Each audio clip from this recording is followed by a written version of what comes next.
sejak awal Jokowi tidak pernah mau damai.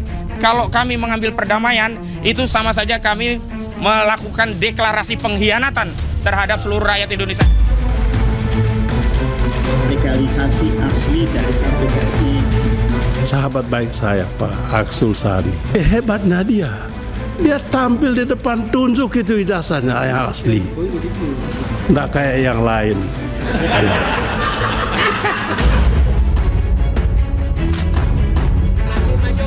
Ada yang orkestrasi. Ngapain sih Pak Jokowi mentersangkakan orang? Hitung dong berapa tahun dia digituin.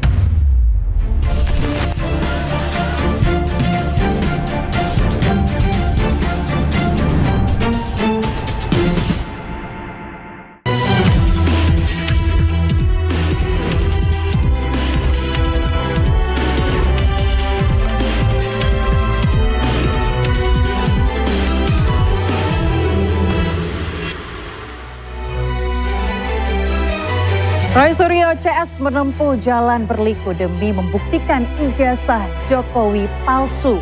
Tawaran damai kasus fitnah ijazah ditolak. Mediasi dianggap basa-basi, memilih tetap menguliti ijazah Jokowi. Apakah perlawanan Roy CS murni demi kebenaran atau benar ada yang mengorkestrasi? Saya Yanufus pemirsa, inilah Interupsi.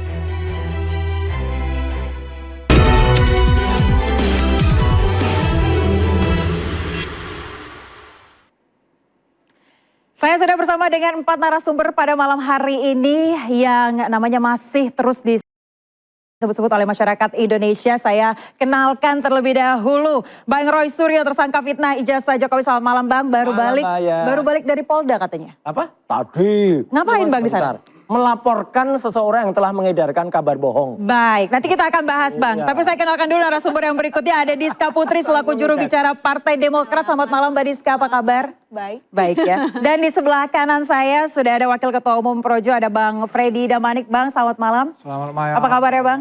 Alhamdulillah, puji Tuhan baik. Baik ya Bang, ya baik. Dan yang terakhir ada Dedek Prayudi selaku juru bicara Partai Solidaritas Indonesia. Selamat malam Pak. Selamat malam, Mbak. Apa kabar Bang? Kabar baik dan kabar sehat, baik, alhamdulillah. Narasumber saya ingin mengingatkan di ruang interupsi ini Anda boleh berdebat, Anda boleh adu argumen, Anda boleh saling menginterupsi, tapi jangan lupa katakan interupsi. Siap. Baik, saya ke Bang Roy Suryo dulu. Bang, saya mau konfirmasi Bang, emang benar nggak mau damai? Ya, kalau damai itu dua-duanya mengakui ada perdamaian dan udah nggak usah ada apa-apa, nggak usah ada syarat. Kan dengar-dengar, ada yang kami minta maaf. Apanya yang minta maaf? Dia yang harus minta maaf pada seluruh rakyat Indonesia karena telah membohongi rakyat. Kalau misalkan ada kesempatan membuka pintu untuk Abang datang berkunjung ke Pak Jokowi? Kok saya datang? Nggak mau berarti? Apa sih?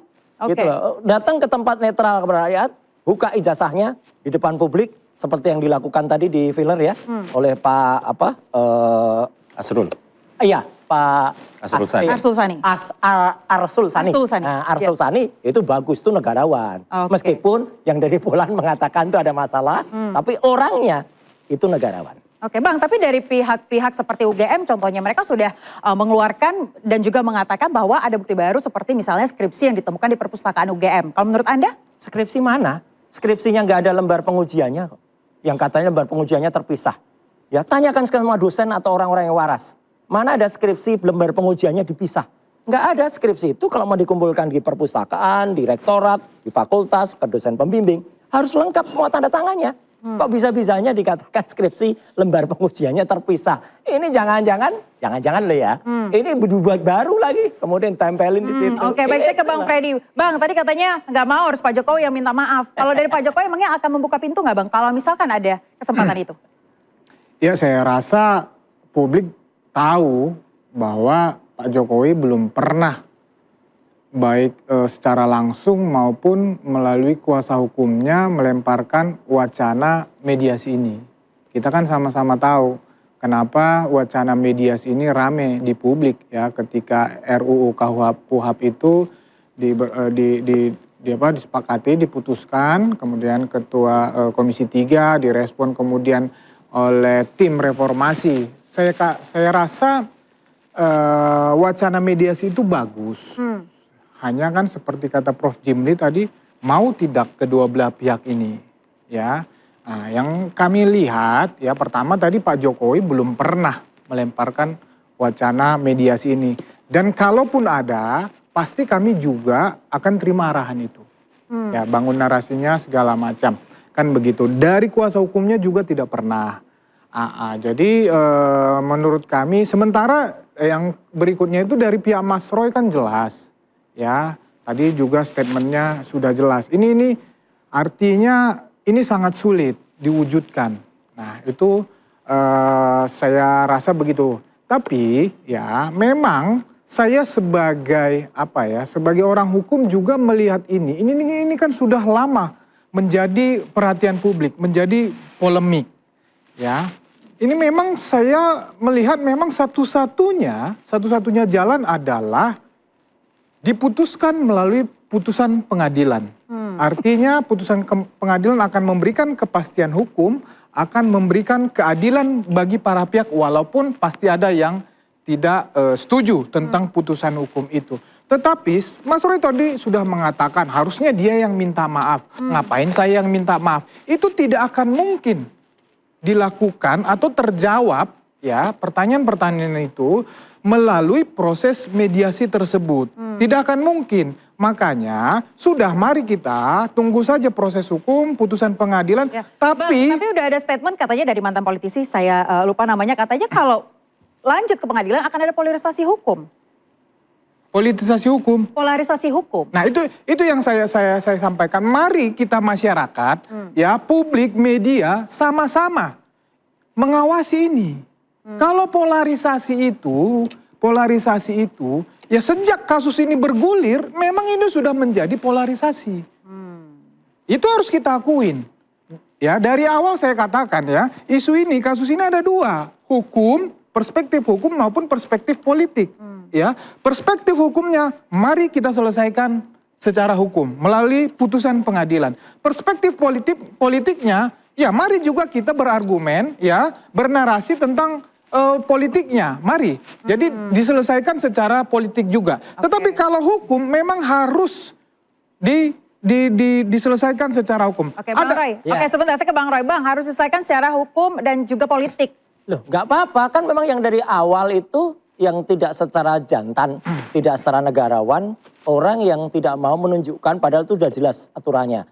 Kemarin Prof. Gayus Lumbun saja, ya, yang bukan dari pihak kami loh. Beliau itu berdiri di pihak sebelah, ya. Itu bahkan mengatakan ini harusnya ditunjukkan kepada publik karena ada diatur dalam Undang-Undang Keterbukaan Informasi Publik di pasal 17 yang dikecualikan, itu pun tidak ada ijazah. Bahkan di 18-nya itu jelas betul itu harus ditunjukkan karena dia pejabat publik. Dan di pasal 9 itu jelas hak publik itu ada pada rakyat. Dan makanya sekali lagi kita jelas, contoh dalam negeri tadi ada Pak Arsul Sani, contoh luar negeri ada Barack Obama. Ya itu kan jelas banget ditanyakan oleh rakyat, daripada membuat susah, ini kan yang menyengsarakan rakyat ini kan orang yang tidak dewasa. Orang yang kemudian tidak negarawan, yang tidak menunjukkan, begitu ditunjukkan dari dulu ya, selesai itu. Jadi udah. itu yang membuat kasus ini berlarut-larut. Iya, ini yang kemudian membelah rakyat, menyengsarakan rakyat adalah orang yang kausa primanya atau sebab utamanya tidak terbuka kepada publik. Baik, coba saya ke Bang Dede. Bang, apalagi kemarin terakhir dari DPR ada yang mengatakan bahwa coba dong seperti Arsul Sani, meskipun tidak menyebut nama, tapi kalau dari Anda seperti apa? Coba bayangkan, ketika Pak Arsul Sani saja menunjukkan ijazahnya, ketika ada yang mengatakan bahwa ijazah beliau itu palsu, dan kemudian aktivitas tersebut digunakan untuk mendesak orang lain yang juga dituduh ijazahnya palsu, ini artinya presiden. Ya, yang harus diingat Mbak Aya, kita itu secara norma dan secara hukum itu menganut prinsip bahwa kalau saya menuduh Anda, maka burden of proof berada di pundak saya. Maka sayalah yang harus membuktikan bahwa tuduhan saya itu terhadap Anda itu benar. Ya. Bukan sebaliknya. Bukan kalau saya nuduh Anda, maka Anda harus membuktikan bahwa tuduhan saya salah. Tuduhan saya benar atau salah, kurang lebih seperti itu ya. Jadi kita tetap pada prinsip ya bahwa kalau kita biasakan misalnya seperti ini, Pak Arsul, Pak Jokowi menunjukkan ijazah, maka ini akan terjadi pergeseran norma. Dan orang akan seenak-enaknya aja nuduh orang lain lama-lama. Oh, oke. Ya? Sebentar, tapi maksud Anda Bang Benny juga termasuk yang menyudutkan ketika berbicara di DPR? Itu antara dua sih. Oh, Itu antara menyindir atau menuduh. menyindir atau menuduh? Menyindir atau menuduh. Yang paling tepat yang mana? Ya kalau saya lihat sih levelnya masih menyindir ya. Oh, coba kita tanya ke Mbak Diska. Mbak, menyindir atau menuduh? Ya, sebetulnya kami di sini juga sebetulnya ingin meluruskan. Karena saat ini polemik ini sudah sangat berlarut-larut dan justru malah melibatkan banyak pihak yang sebetulnya juga tidak pernah dan tidak tahu menau. Salah satunya adalah Partai Demokrat. Oke. Kami justru di sini ingin menyampaikan bahwa tidak pernah ada arahan atau apapun untuk ikut dalam polemik ijazah ini. Pun apabila misalnya Pak Benny Kaharman kemarin, itu konteksnya adalah dalam balik tentang UU Pendidikan dan Dosen.